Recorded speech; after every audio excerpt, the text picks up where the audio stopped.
पावसासंदर्भातलीच महत्त्वाची अपडेट आहे। Bridge candy परिसरात पाणी साचलंय। मुंबईतील अनेक सखल भागात हे पाणी साचलंय।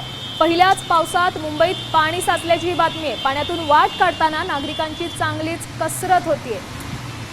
आपण ही दृश्य पाहू शकताय। ब्रिज कँडी परिसरातील ही दृश्य आहे।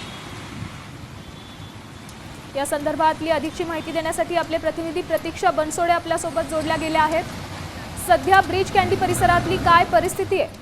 नक्की श्यामल, एक तर सकाळपासूनच पावसाची सुरुवात जी झालेली पाहायला मिळते आणि त्यातच दक्षिण मुंबईत सुद्धा हळूहळू पाणी जे आहे ते साचण्यास सुरुवात झालेली आहे। ब्रिज कँडी परिसर जो आहे तो अतिशय VIP परिसर असा मानला जातो, कारण तिथे अनेक VIP लोक राहतात। पण त्या परिसरात सुद्धा पावसाचा फटका जो आहे तो पाहायला मिळतोय। अनेक ठिकाणी त्या सखल भागात जे आहे ते पाणी साचलेलं आहे।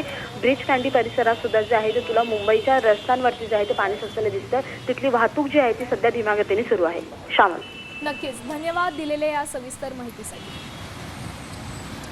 आपण पाहू शकतोय मुंबईत झालेल्या मुसळधार पावसामुळे पाणी साचलंय।